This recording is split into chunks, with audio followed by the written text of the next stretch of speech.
G'day everyone, welcome to this week's edition of the Racing Bet preview ahead of one of the biggest days on the Australian racing calendar. It's Derby Day at Flemington, 4 Group 1s on the card, the Empire Rose Stakes, the Coolmore Stud Stakes, of course the Derby itself, and the Kennedy Cantala as well. We've also got the Golden Eagle and a couple of other races, I forget their name, they're so new, at Randwick in Sydney. We'll be going through all the feature races, our best bets as per usual. I'm your host Tim Geers, joined by Trent Crebbin. Trent, as I said, one of the biggest days in the Australian racing calendar to look forward to. Yeah, it's huge, isn't it? It's probably my favourite day of the year at Flemington. 4 Group 1s, and I think all the rest of the races are group races as well. So big fields, deep races, and hopefully we can find a few winners. Yeah, hopefully we can. These big fields, especially, well, I'll get into it later in one of the Group 1s in particular, but it does tend to throw up a few roughies along the way. This week's episode is brought to you by winnersbet.com.au. So if you are having a bet this weekend, make sure you check out the boys at winnersbet.com.au, Australian owned and operated. So make sure you support locally, and we'll be using their markets to take a look at the feature races this weekend.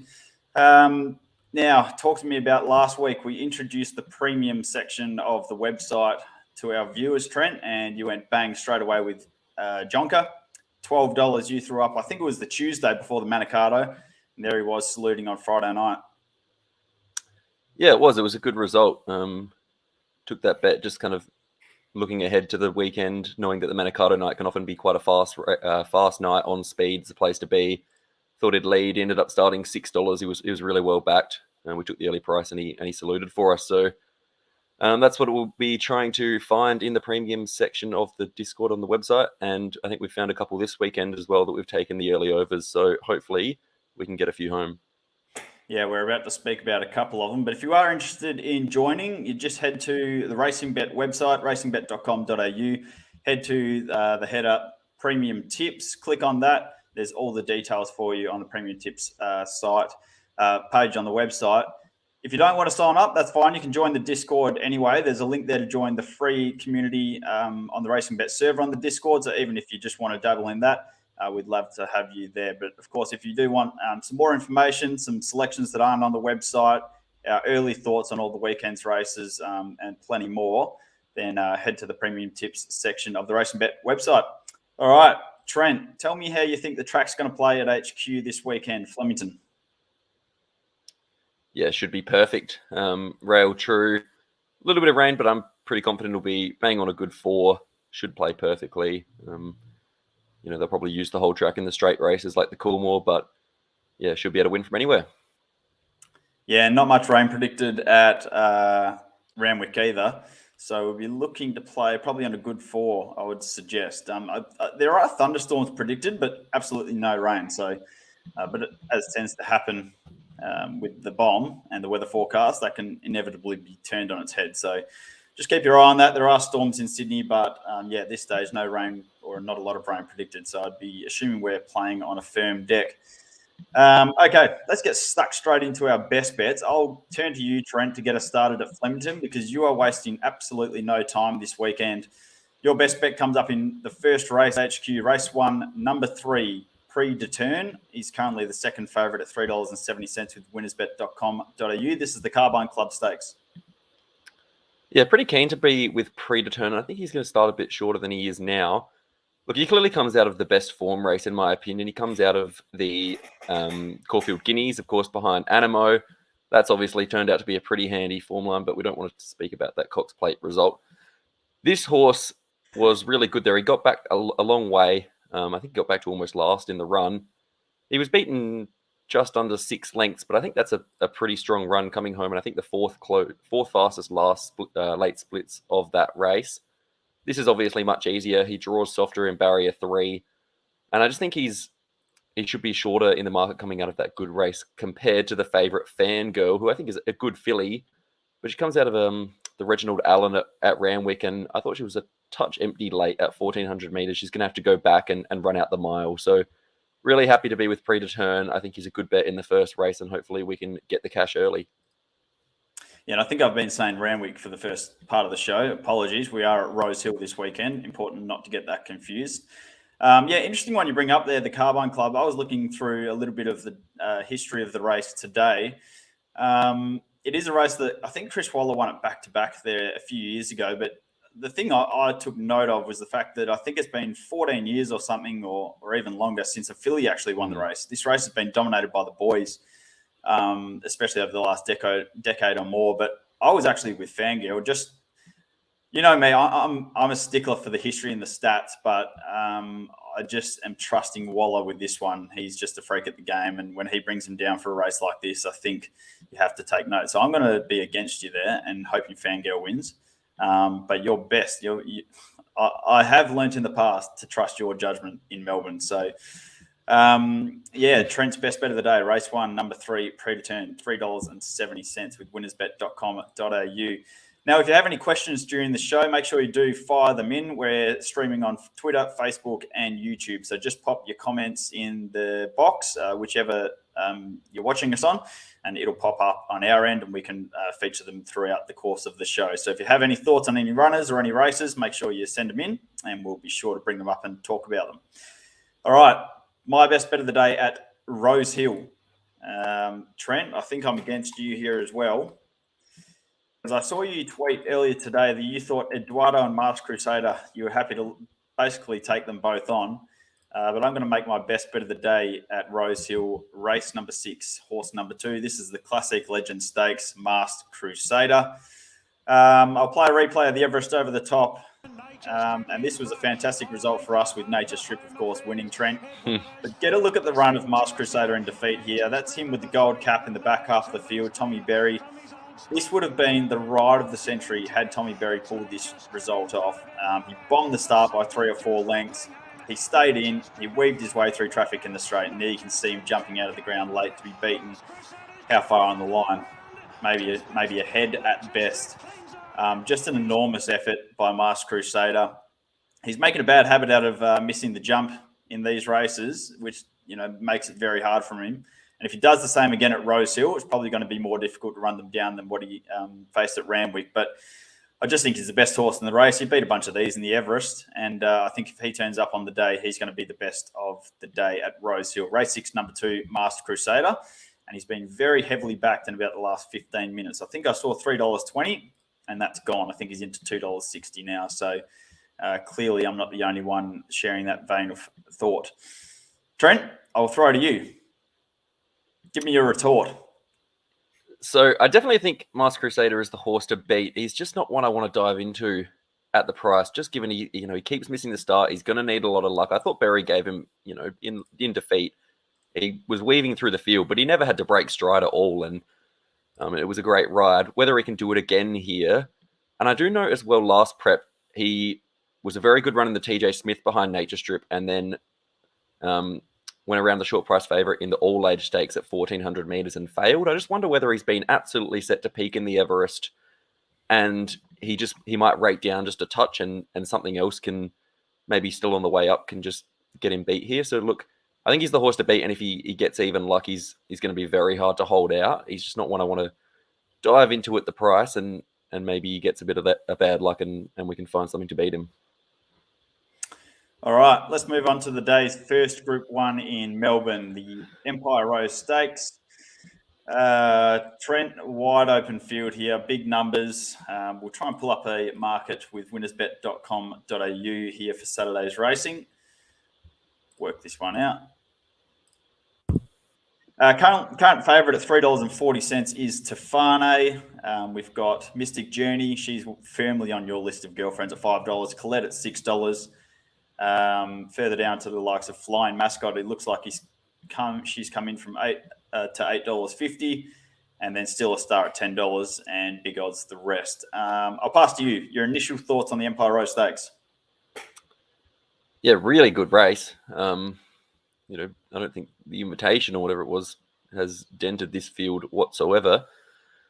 Look, I am going to be with Mystic Journey here. I wouldn't call her one of my girlfriends. Never really been in love with her. Yeah, I've only backed her a few times. She's not high up the list anyway. But I just think she's completely set to peak here, third up. She's got a really good third up record. I think she's 3 from 6. Flemington, 1,600 metres, her ideal track and distance. Of course, she won the Australian Guineas and the first All-Star Mile here. This was her last run in the Rose of Kingston. You can see she's back in there in the red and white. And she was a fast run race. She got a long way back from a wide gate, and she absolutely flies home. Her last 200 metres was very good. I think her last 8, 6, 4, and 2 were the fastest of the meeting that day. Look, I don't love the draw for her. She draws barrier 3, and I think in this race last year, she drew inside and was probably a moral beaten. She was off the map late in betting, never really got a crack at them. So she's going to need a good ride, but I think she can settle a bit closer. She's got the speed to at 1,600 metres, and she's just set to run a huge race here. No knocks on Tofane whatsoever. She's ticked the 1,600 metre box her last 2. Coming off the second 2, I'm Thunderstruck, giving that horse a lot of weight as well on the Toorak, and before that was running behind Incentivized. So she's an obvious chance. No real knocks on her at all. I thought the other one that could run well at a price was horse number 15, Steinem. Comes out of the race behind Colette, 1,400 metres. I thought that was a really good run on an unsuitable soft 7 track. Gets to a good 4 here, gets to Flemington, gets to a mile, which is all going to suit. Draws wide, so she's going to have to go back, but I think she's quite talented and still got plenty of upside just at her 7th career start here. So Mystic Journey on top and something on Steinem each way. I've got one here for you, Trent. Just checking the price. $31. A horse to include in the Empire Rose Stakes, I'm tipping it strong each way, is horse number 12, Kiku, for Chris Waller and Brett Preble. Like I said, we're getting $31 and $7.50 the place with winnersbet.com.au. I'll put it over the top. This is the Ank Stakes in Sydney. She was second up here in the Star Thoroughbred colours. This race was won by Mirror Vision, coasting into the race here with the red cap, blue colours. Kiku coming down the outside, I think that's her. Or maybe just in between runners, the other Star Thoroughbred colours, white cap. You can see her finishing off well here. She ends up running 3rd behind Mirror Vision. And I just think she is perfectly suited 3rd up, 1,600 metres, big track of Flemington in a Group 1. Chris Waller will have her absolutely on point in this race. The Ank Stakes has proven a fairly reliable form reference for this race in the past. And the thing that really gets me here, and I said before, I'm a big stats and kind of history man. I think when I was going through it today, 11 of the last 14 winners of this race have started from a double-digit barrier. Now, when you consider that Tofane is drawn 2, Mystic Journey 3, Colette 8, Sierra Sue 1, Still a Star 5, the likes of a Marilena in 4, Flying Mascot in 7. Basically, everything in single-figure odds is drawn low. Now, that's not to say that they can't win, but I just think this is a race that's proven like there's no harm in drawing wide here. So I just think Kiku is going to be ready. Like I said, big track, 1,600 metres, Group 1, 3rd up, Chris Waller and the informed Brett Preble. I think she ticks a lot of boxes. I think it's a perfect draw for her, and it would not surprise me to see her run an enormous race at $31. Comments? I don't think the race she's coming out of is strong enough. She beat home Grace and Harmony narrowly there. That horse run was a long way down the track behind Flying Mascot last week. Amalorina was in that race as well. She was 3 wide, no cover, and I thought she stuck on quite well. She draws softer here. Like you said, maybe drawing wide isn't a bad thing, which is true at the Flemington 1,600 metres. To get that kind of 3 wide with cover line can be ideal a lot of the time. Look, like you said, Waller will have her ready, and Waller always manages to pick off 1 or 2 of these big races over the Melbourne Carnival. So, look, she's probably not the worst. I just think the form that she's coming out of is inferior to a couple of these. Fair enough. And the wide draw, of course, is a good thing for your each-way selection, Steinem. And look, you could even include Mirror Vision in there. She did win the Yanks after all, and was strong. So $21 about her. I wouldn't tip you out of her either. Any other thoughts on the Empire Rose before we move on? No, it should be a great race, and I think that covers it. We'll get moving. All right, next Group 1 on the card is the Coolmore Stud Stakes. Plenty to get into here, Trent. We'll pull up the market courtesy of winnersbet.com.au. If I get past the Derby, we'll go to the Coolmore first. All right, $4 favouritism within the Congo. Of course, the Group 1 Golden Rose winner, where he beat a handy little horse called Animo. You've got Paul Laley at $6, Carlos $9.50, Home Affairs around $9.50, Artorias at $8.50, also coming out of the Golden Rose. But I think a horse you're pretty keen on is number 9, Extreme Warrior. Thoughts there? He's currently $4.20. Yeah, I've definitely got him on top. I think he's the one that's kind of had the best lead up to this. He was racing as a 2-year-old in those Blue Diamond lead ups and ran well. Went for a spell, came back in a Echuca Maid and won by over 4 lengths. Really fast time. We ended up backing him in the Blue Sapphire that he went to on the Wednesday meeting at Caulfield last start. And this was a dominant win. Profiteer went out hard and he's just sat off him and gone straight past him. Beat him by just under 4 lengths. And you see Profiteer completely gaps third as well, which is what you always like to see. I think this horse has come back absolutely super. Mick Price, Michael Kent Jr. have won this race before with Flying Artie, I believe. They'll have him set to peak here. I like the wide draw down the straight. I just think he's come back really well. He's going to be really hard to beat. Outside of him, it's a really good race. You could make a case for a lot of them. I thought the other one you could include was Home Affairs for your man Waller, with J-Mac on as well. First up, he also came back as really strongly as a 3-year-old. He was on the rail at Rosehill, which was the place to be, but he did beat Paul Laley pretty comfortably. Went out hard there in the lead, and then he took on the big boys in the Everest. Outclassed there, but he started $12 and he was only beaten 5 lengths by Nature Strip, and now you're getting $9.50 with Winners Bet back to his own age group. So he comes in here third up as well. I thought he was the other one that you could include, but you could make a case for quite a few chances, to be honest. You certainly can. He was pretty impressive, eh? Just absolutely dropped Profiteer. Mick Price after the race was like, wasn't expecting that. Yeah, he wasn't sure what to do because he thought Profiteer was his number 1 seed, and Extreme Warrior came out. Yeah, so Profiteer's, I think he's going to an 1,000-meter race, which will probably suit. Are they going to the well one too many times within the Congo? Look, if any stable can keep him up like this, I think the Waterhouse Bot stable are the ones to do it. He's had the freshen up since the Golden Rose, which seems okay. He's got the blinkers on for coming back to 1,200 meters. Jumped out down the straight during the week, and I thought he went quite well. Look, he's one of many that you could tie in. You can tie in Paul Laley through him, who's run him to ahead before. Look, he had the favours in the Golden Rose, but he's really hard to knock. He's going to be up on speed, bowling along, probably with Home Affairs right next to him, and we'll just see whether he can run them into the ground again. No real knocks on him, but he's been backed into favouritism now, which is getting short enough. All right, let's move on. We'll go to the Kennedy Cantala before we then round things out with the Derby. This is race number 8 on the card. Once again, we'll grab the market from winnersbet.com.au and an open market relatively, headed by number 14, Mr. Brightside at $3.90, coming off, wasn't it a last start win in the Seymour Cup? Seymour Cup at Ballarat, yes. I think he's going for his 9th straight or 8th straight here. He's in red hot form. Maybe 7th. Yeah, I mean it's hard to argue. Okay, well let's start with him. Is that the form line to follow, leading into a Group 1 Kennedy Cantala on Derby Day at Flemington, the Seymour Cup at Ballarat? Yeah, look, I'd say no.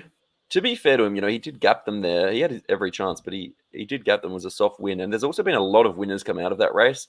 I think Wicklow Town we saw win Friday night. I'm pretty sure Just Folk was in that race as well, who we saw win the Group 2 Crystal Mile, albeit a very weak Group 2 Crystal Mile.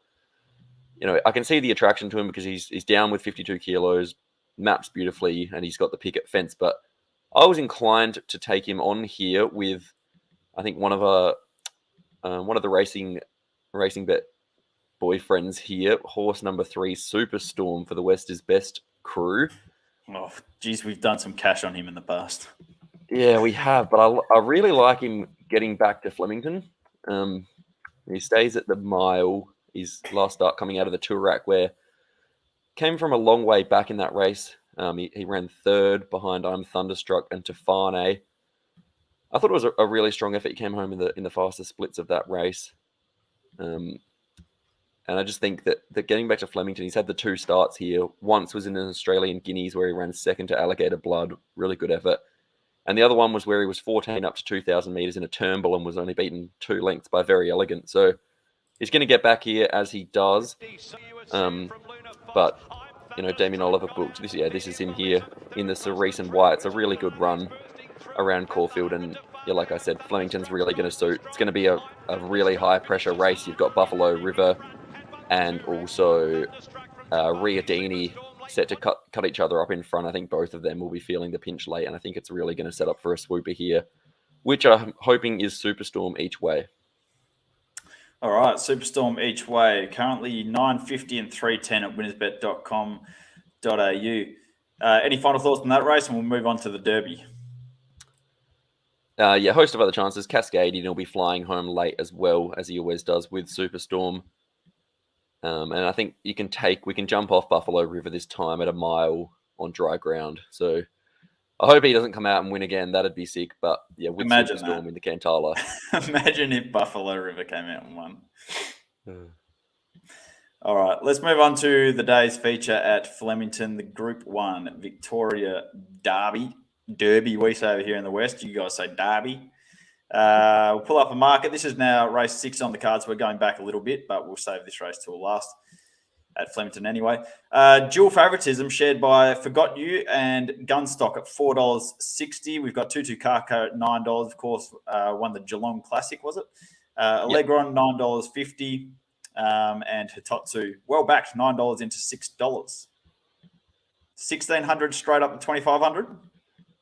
It is, and it's got to be a huge query. I know the My Eustace stable, they're absolute freaks of what they do with getting these horses fit over a staying trip. But we go back to last year's Derby, and we saw young Werther coming into it. I think he was only 3rd up, and he'd missed a run, and maybe he wasn't fit enough, but also he just lacked that kind of racecraft over a longer trip and did a bit wrong and got beaten by, of course, Johnny Get Angry, who, God bless him, will go around 1,000 to 1 in the Melbourne Cup on Tuesday. Doesn't matter. Last. Doesn't matter. Good on him. He's I might have a couple of dollars on him. Everyone be quiet. He's earned his spot. Good on Dennis Pagan. Yeah. I mean, he might be beaten at the 1,500, but good on him. And God bless him, because we backed him at $35 or something in the Derby last year. So he can do what he wants as far as I'm concerned. Agreed. But yeah, getting back to Hitotsu, it's got to be a big query. He's a really good run in the Caulfield Guineas. He ran 5th there behind Animo. Forgot You also in that race ran 6th. There was only a head between them on the line. I thought, their runs weren't. There wasn't much between them. Forgot You went back and charged the line as he always does. Then he's gone to the Vars last week, which, he was $1.90 there, $2, and people expected him to potentially win a little bit easier. That Lynn Meach took off on Commander Harry and almost pinched a really good ride by her. It took Daniel Moore and Forgot You a while to wind up, as he always does. He just keeps hitting these flat spots in his races, but you just got to love these last 200 metres of every race. He just puts his head down and chases, and more often than not so far, he's got there on the line. So I think he's looking for 2,500 metres. I really want to see him at Flemington, because he's been doing all his racing at Moonee Valley and Caulfield, where it's a little bit harder to build up your revs. The query with Forgot You is whether he's just had one run too many. He went to a 1,500 metre race at the Valley, then he went to the Stud Stakes, then he's gone to the Caulfield Guineas over a mile again, then to a tough run in the Vars last week and has to back up at 2,500. That being said, I think he's probably the best horse in the race. I think he draws a nice gate for him, gate barrier 8, and I've got him on top.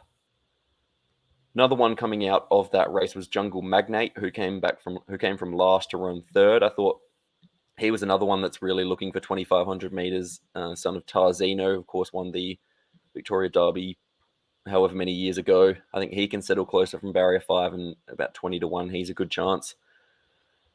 The other one I want to touch on as well, horse number 3, Allegron for Godolphin. He comes out of a completely different form line behind Profondo in the Spring Champion. Was another one that just worked through the line really well. Was only beaten 2.8 lengths there. I think he's another that's looking for the longer trip.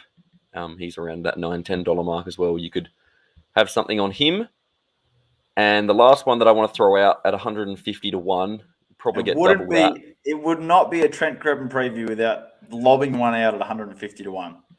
Go on. Yeah, I think you'll get even longer than that late in betting. Is horse number 13 El Rocco? Is the only maiden of the field. It'd be quite the story. But I thought he was going okay. He's another one that looks like he's really crying out for the trip. He was beaten 3 lengths by Forgot You in the Vars last week, and he was probably on the worst ground back towards the inside there. Beaten 3 lengths by the favourite here in the Derby, and he's 150 to 1, and he looks like he's really crying out for the 2,500 as well. So, something tiny on him each way if you're looking for something at big odds. But Forgot You on top from Allegron, Jungle Magnate, and El Rocco. 2 horse race for mine, Forgot You and Gunstock. I'll back Gunstock, save Forgot You. Pretty simple. Yep, not that I've done the race in the amount of depth that you have, but that's the way I'd be going off my brief look. That's the other thing as well. My Victoria Derby runner by runner preview is up on the website now, so you can get my thoughts on every runner, speed map, betting strategy, the whole works. Beautiful. All right, let's move on. That's Flemington done. Any other thoughts on the Flemington card before we move it back over to Rosehill? And there's a couple of comments coming through. We'll get to those shortly. Daryl and Tony, thanks for sending those through. If you've got any other questions or thoughts about Flemington or Rosehill for that matter, make sure you post them in and we'll get to them. Trent, any other thoughts on Flemington before we shift over to Sydney? No, I've been looking at this card for the last 2 days. Let's move on. Yeah, fair enough. All right. Golden Eagle time at Rosehill on the weekend. There's a few other things to discuss at Rosehill, but we'll start with the Golden Eagle. Pull up a market, courtesy of winnersbet.com.au. One of your favourites, Trent. I'm thunderstruck. The current favourite at $3.50, coming off a win in the Toorak handicap. We'll get to that in a second. Private Eye, he was the last start Epsom handicap winner. He's at $6. Apache Chase, well backed, coming down from Queensland. He's a $7 chance. Ellsberg $7.50, and I think we're out to double figures the rest. Well, I'm going to start with you while we play the replay of I'm Thunderstruck. We've played the replay of I'm Thunderstruck, I should say, but give me your thoughts on this horse here lining up in a Golden Eagle off that last start win in the Toorak. I think he has to be the horse to beat. I think he deserves favouritism. In the Toorak, he didn't really have much luck. He was kind of in between horses the whole time. He was getting sandwich and poleaxe for the whole run. He managed to take the gaps late, powered away. His run before in the Rupert Clark was enormous. He should have won that from a long way back. Comes to Sydney for the first time, which is some query, but I think he's a really talented horse. I think, this time next year, he's a gelding, so this time next year we'll be talking about him in a race like a Cox Plate. I think he maps okay from barrier 10. Bowman takes the ride. He has to be the horse to beat for mine. Yeah, I'll be having something on him, but it won't be my best result in the race. I just have a feeling this is going to be a blowout result to something. I don't know necessarily what just yet, but I've got a feeling we'll see a rough result here. Just quickly, isn't it interesting? All the internationals involved are basically legless in the market in the early betting. We've got Law of Indices, $11 out to 20. Maximal, $7.50 out to 12. Rev de Vol, 20 out to 41. And I think that's a lot of them. Isn't it interesting? Is it a case of like anything 2,400 meters over? We respect the internationals. Anything under 2,000, we think the Australian horses have them covered. It could be a little bit of that. Also, what I would say is that the money early is potentially not the big money that's moving markets, and people that are betting early are potentially betting on the horses they know more. I'd be much more interested in the last 10, 15 minutes of betting when it comes to the internationals. So I wouldn't read too much into it, to be honest. Yeah, good point too. Look, it's hard to, like I said, it's hard to standpoint. I agree with all your points with I'm Thunderstruck. One horse that I would be having something on, and it's currently a $14 chance with winnersbet.com.au, is number 11, Count de Rupee. Now, Trent, I'll get your thoughts in a second on the Silver Eagle form, which I think you think is absolutely garbage. But the run of this horse, and it's before this, you can see him finishing hard down in the white on the wide outside here. this replay's been cut short because there was a horse breakdown at the top of the turn. And the significance of that is that horse absolutely skittled the entire field, basically. And Count de Rupee was the one that copped it the worst, along with probably Vangelic, who, basically failed to finish and was pulled up. Count de Rupee was travelling into the race. The horse broke down and just sent a shockwave through the field. And this horse just got absolutely skittled. Like, he took a sideways turn, a 90-degree turn left, and basically went sideways for 3 strides and then had to straighten up and finish off like we just saw down the outside. I thought his run was full of merit. I thought it was the clear run of the race, and that was after sitting 4 wide the trip. So, drawn barrier 4 here, there's some, I suppose, discussion about what barriers are going to be favoured with the big field here at Rose Hill. Of course, you're opening yourself up to a hard luck story if you're drawn inside the big field, but he's not going to be sitting wide here. He was absolutely airborne prior to that. His win at Kembla Grange was sizzling. And I think he's definitely worth having something on here at $14. Like I said, I just thought his run in the Silver Eagle was enormous. And with any luck here, I think he's a very live chance. I won't be letting Exo Boom go around $21 or $34 or whatever he's out to right now. Team Snowden, how many times do we see horses just peaking for the big days in these big races? I think Exo Boom's one of them. Looked completely legless in his first 2 runs, his preparation. Comes out last weekend, comes from last, runs them down to win the Falante handicap. Whether he's got the class is the issue or not, but he is a Group 3 winner, and I just really like how he's set up for this race. You could do worse than him at around $34. Private Eye, of course, he was enormous, winning the Epsom handicap with 51 kilo or 52.5 kilos last start. Bit different here, carrying top weight of 57.5. Not necessarily top weight, the set weights, but going up in weight and carrying a level weight rather than the bottom of the handicap. He's going to have to come from last once again from barrier 17. Certainly respect that Epsom win, but it's going to have to be very good to win once again here. And other than that, I was pretty happy to kind of stay out of the race. Your thoughts? Here's your time to trash the Silver Eagle. I just don't think it's the right form reference. Count de Rupee, obviously his race in context of that race was enormous and it was a huge run, but he's been beaten by AIM, Ellsberg. These horses are benchmark 88 to listed horses, maybe Group 3 at their best some of the time. Whereas you're coming up against a horse like I'm Thunderstruck, who's coming off a Group 1 win, and should have been 2 straight Group 1 wins.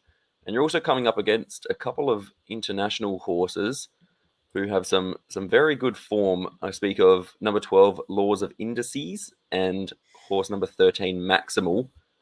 Laws of Indices, 2 starts ago, won a French Group 1. Tricky to line up. If you go back a few more starts, he's at Leopardstown in Ireland. He was beaten 2.8 lengths by Poetic Flair, who's one of the best horses in the world in Europe at the moment, one of the best milers in the world. Tommy Berry booked for Neesham, drawn wide, but you're getting a decent price, I think. And Maximal was the other one, 3/4 brother to Frankel. Again, last start, he's coming off a second, albeit beaten 4 lengths at Newmarket, to what I think would many people internationally would consider the best horse in the world at the moment, Bayeed. And if that's not good enough form to win a Golden Eagle against the likes of AIM, Amish Boy, Exo Boom, Ellsberg, I don't know what is. So if they've come over in good enough form and they're ready to go, I think you just have to be on the pair of them. Yeah, but what I will say about AIM is if you go back and watch that full replay of the Silver Eagle, there is one horse that gets the dream run and cops none of the backwash from that horse that broke down, and it's AIM. Just got the best run through you'll ever see, never lost momentum, never had to do anything, just got a perfect run through. Where just about every other horse copped the backwash of the horse that broke down. He had his absolute birthday, and he often does when he wins. So that's what I'd say about AIM. I take your point. The form, because it looks like AIM's won the race, looks trash. But there's a reason AIM won the race, and it's because every other competitor basically got ironed. Question coming through from Sam Taylor's 1234 says, "Can Media Award win?" Or guys, do you think Media Award is any chance at all? Thanks. Not for me, Sam. Just fair in the invitation, I would say. Last week comes here second up on the quick backup. Look, the win over 2000 in the Australasian Oaks was good. What you do with that 3-year-old form from those sorts of races, for me, doesn't always stack up. I'd be pretty keen to take it on. It is a 50-1 chance here. Trent, your thoughts? Yeah, I can't win. Yeah. Brief and succinct. Thanks for sending the question through. Okay, yeah, so for me and the Silver Eagle, let's sum this up. I'd be definitely saving on I'm Thunderstruck. I think he's the horse to beat. Take everything you've said, Trent. And I'll be trying to get something small out of probably Exo Boom and Count to Repeat.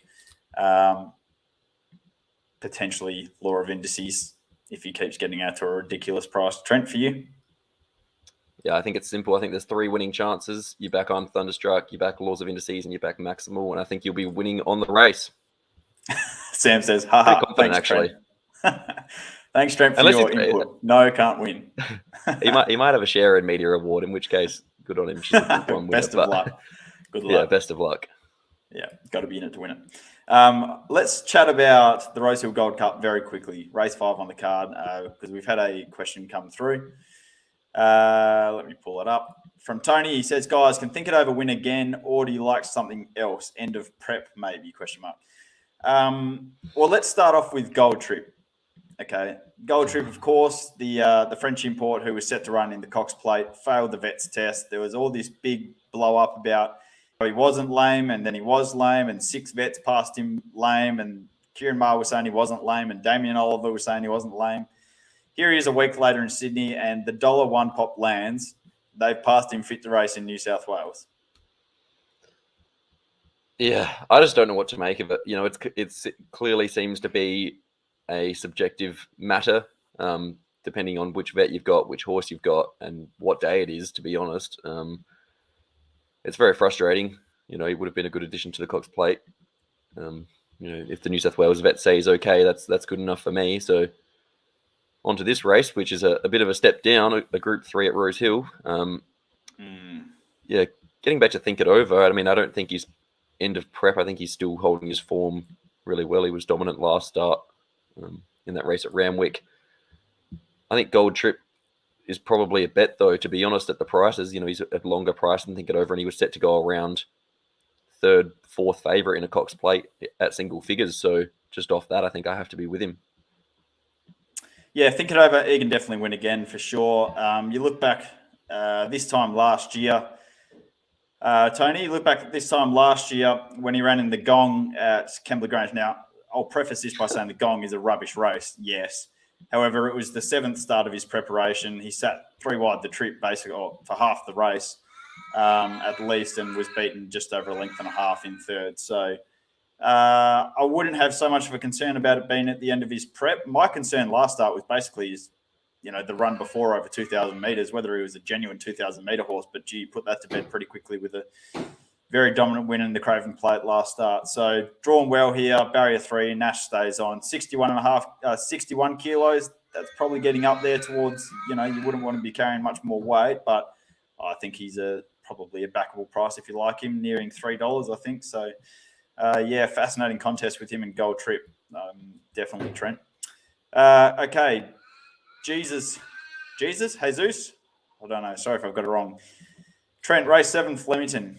He says, Kalos free money in Flemington race 7. Is that the horse that Fred Kersley steered down the Correct. Down the so that's in the Coolmore. Yeah. So it's in the Coolmore, coming off 2 straight wins. I, as a whole, think the race that he won, which was the Danehill, is the inferior lead-up. I know it's the Flemington form, but he got every chance on speed there, and it was basically just a sprint home. I thought if there was a horse you were going to back out of that race at a big price, it was Ranch Hand, who was the fastest, 8 to the 6, 6 to the 4, 4 to the 2, when he was back to the inside, and did start $6 there. Now he's 35s for Waller, who will probably have him set to peak here. So I'm happy enough to be around Kalos and I think the only one from the Danehill that I want to take out of it is Ranch Hand. All right, and while we're on Flemington, student Rick, he sends through, says, thoughts on the last at Flemington, Trent? Are we steering around September run? Well, now this is a good question. I feel like you'll like her here, Tim. She gets back down the straight, 1,100 metres. I am going to be against her. I just don't think she's going nearly as well as what she was as a 3-year-old. I thought there were a couple of horses that you could back here. I thought number 5, Minhaj, was really good for the new stable first up at Randwick. She's got good straight track form and was only beaten about a length or so by September Run a couple of times when they met as a 3-year-old. So there wasn't much between them to begin with. Another one that ties in there is Marbusha, who ran in Sydney last start as well, back to the straight off a fresh and suits her as well. And a very interesting runner here is number 7, Written Beauty, one of Tim's girlfriends. Now with Chris Waller. Yeah, all their horses got taken off Team Hawks, I think. For that ownership group. Yeah, right. Yeah, I think they took them all off Hawks and sent them to Waller or elsewhere. Yeah, she's probably one of the most talented horses in the race at her best. Whether Waller's had enough time to work his magic on her and get her to settle and race a bit more tractably, I'm not sure. But at her best, she'd be right in this, and she's about $17 or so. So I thought they were the 3 that I liked: Minhaj, Marbusha, Written Beauty. Yeah, I would be, God. If September runs anything, any kind of horse, it should win this race. It's absolute D-Day. If she doesn't win this, and you can't ever back her again. Yeah, and like carrying 59, giving weight away to everything. Like the next highest weight's 57. Luke Nolan on for and Waller. She's a small filly, yeah, I now get your point. She's like small and compact. She's at her best down the straight, but like I wouldn't be. This doesn't scream to me like I've got to get on, so I'll be kind of watching if she wins. She has her birthday, I suppose. Cameron sending through. What price do you think I'm Thunderstruck will start at the jump? Good question.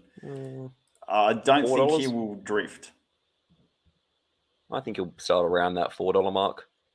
I don't think there'll be too much of a move either way, with or against him.